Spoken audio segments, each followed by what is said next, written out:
Bismillahirrahmanirrahim. Assalamualaikum warahmatullahi wabarakatuh. Alhamdulillahirrabbilalamin. Wabihi nasta'in wa ala umuri dunya wa din. Wassalatu wassalamu ala asrafil anbiya'i wal mursalin wa ala alihi washabihi ajma'in, amma ba'du. Alhamdulillah, pada kesempatan ini kami dari kelompok 5 mata kuliah Tafsir Tarbawi, materi mengenai ayat-ayat Al-Quran tentang imbalan mengajar. Nama saya Muhammad Nopal Firdaus, dan di sebelah saya Taufik Ramdhani. Insyaallah kami akan menjelaskan bagaimana kami mengambil bahan untuk jurnal kami. Terima kasih. Bismillahirrahmanirrahim. Kami akan memaparkan sumber kami dalam pembuatan jurnal mata kuliah Tafsir Tarbawi mengenai ayat-ayat Al-Quran tentang imbalan mengajar. Kami mengambil referensi dari Tafsir Shawi karangan Syekh Ahmad bin Muhammad As-Shawi Al-Maliki, yang mungkin kitab ini sering diajikan di pengajian pesantren-pesantren oleh logatan-logatan. Yang pertama, kami mengambil ayat Al-Quran surat Al-Baqarah ayat 261 sampai 263. Mopik kitabnya di halaman 170 sampai 171 ada di sini. Logatan Mopik nih ya, santri. Dan juga surat Al-An'am ayat 160 ada di halaman 74 dan 75. Untuk sumber inti kami mengambil dari kitab ini. Adapun sumber-sumber lain dari buku-buku dan kitab yang lain juga ada. Dan terus mengenai masalah yang berkaitan dengan imbalan mengajar, yaitu mengenai hukum. Mopik, untuk hukum itu ada beberapa pendapat sih mungkin ya mengenai hukum. Bisa menjelaskan Mopik bagaimana? Ya baik, jadi mengenai masalah imbalan atau ayat-ayat Al-Quran tentang imbalan mengajar atau mengajarkan ilmu, terutama ilmu agama ya. Jadi bagaimana hukumnya? Sebelum kita berbicara mengenai hukum, tentunya imbalan tersebut memang sudah Allah jamin gitu bagi orang-orang yang memang mengajar ilmu agama. Seperti tadi disebutkan sama Kang Nopal, imbalan-imbalannya itu sudah terjamin dalam Al-Quran surah Al-Baqarah dan surah Al-Baqarah ayat 261 sampai 263, dan kemudian di surah Al-An'am ayat 160, yang memang ayatnya sudah sangat familiar dengan telinga kita gitu, yaitu ayatnya yang berbunyi manja abil hasanati falahu asyru amsalihha. Nah, kenapa di sini imbalannya tentunya bukan imbalan berbentuk materi, karena Al-Quran tidak membicarakan mengenai materi dunia saja. Yang lebih utama itu balasan atau janji Allah, balasan mengenai imbalan amal yang nanti akan kita jumpai di akhirat ya. Untuk mengajar ilmu agama ini balasannya ya sangat bermacam-macam tentunya. Ada yang disebutkan tadi dalam surah Al-An'am itu 10 kali lipat. Sebab apa? Di situ kan katanya lafaz yang digunakannya itu hasanah, bukan ta'lim gitu. Kalau hasanah kan suatu kebaikan. Nah, apa hubungannya antara ta'lim dengan kebaikan? Nah, tentunya ta'lim itu atau mengajar itu, mengajarkan kebaikan atau mengajarkan agama itu kan mengandung sebuah kebaikan.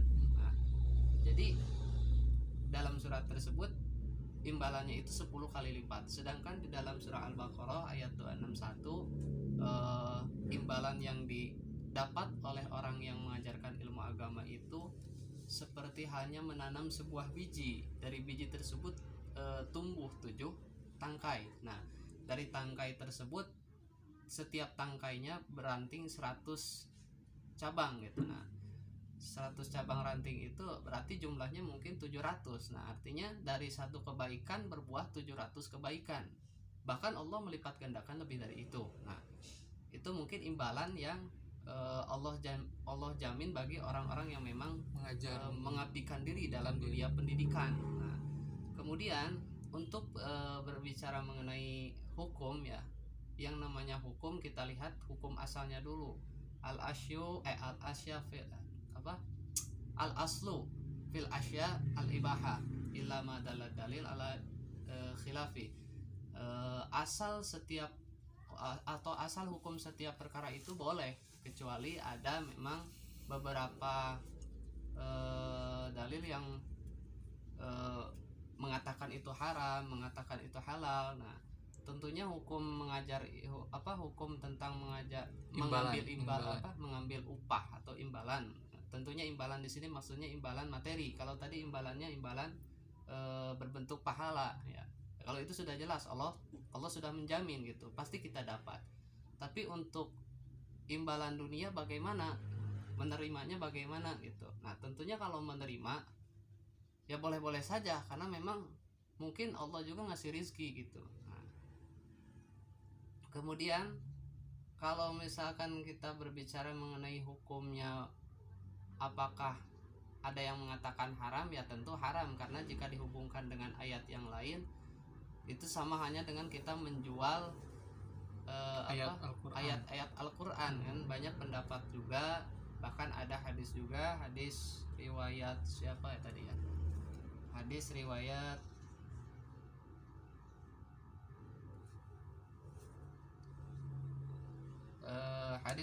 Al-Bukhari ya, yang menjurus untuk keharaman mengambil imbalan seperti itu mungkin ya, dalam bentuk materi tadi kan ya. Dan untuk larangannya itu jadi maksud hadis tersebut ya hadis yang membolehkan gitu menerima imbalan ya, mohon maaf, hadis yang membolehkan menerima imbalan dalam mengajar itu atau membacakan Al-Quran, mengajarkan Al-Quran itu hadis riwayat Imam Al-Bukhari. Kemudian untuk larangannya tentu banyak sekali ya yang menentang, karena memang di sini banyak orientasinya orang yang mengajarkan ilmu agama itu ujung-ujungnya duit gitu kan, dunia juga. Bahkan tidak sedikit kejadian atau fenomena di zaman sekarang, guru justru mohon maaf ya, banyak guru yang memang mengajukan dokumen agar hidupnya terjamin, yaitu seperti halnya agar setiap ada kan yang tiap bulannya itu dapat dari pemerintah gitu kan, jaminan-jaminan seperti itu boleh atau enggak. Nah, tentunya kalau kita mematok harga gitu kan dalam mengajar itu, yaitu hukumnya haram. Tapi kalau kita tidak mematok atau misalkan ada orang yang nyuruh ya tanpa kita minta orang lain ngasih, ya itu sudah rezeki kita, mungkinnya boleh gitu. Nah, mungkin itu saja sedikit pembahasan mengenai hukumnya gitu. Adapun hal-hal yang lain boleh didiskusikan atau dikomentari aja ya. Terima kasih sebelumnya. Saya kembalikan lagi. Jadi mungkin seperti itu mengenai imbalan dalam mengajar itu, ada beberapa pendapat. Jadi intinya mungkin kembali lagi kepada diri kita Bang Opik ya. Ketika kita emang dalam bentuk ikhlas, kan ikhlas itu tidak bisa kita bentukan dalam arti sesuatu yang terlihat gitu kan, ada dalam hati kita ikhlas mengajar, terus ada orang lain yang memberi, mungkin itu sudah rezeki kita kan emang disuruh untuk ketika ada orang memberi ambil aja supaya mengenakan hati orang pemberi lah. Tapi kalau kita emang niat mengajar untuk mencari dunia, mencari materi, kesenangan dunia, mungkin yang tergolong haram itu seperti itu Bang Opik ya. Jadi mungkin seperti itu pembahasan kami atas mungkin tidak dalam bentuk wawancara, tapi mereview apa yang sudah Bang Opik wawancara sebelumnya, mungkin kepada gurunya atau kepada ustadz-ustadznya. Jadi seperti itu mungkin.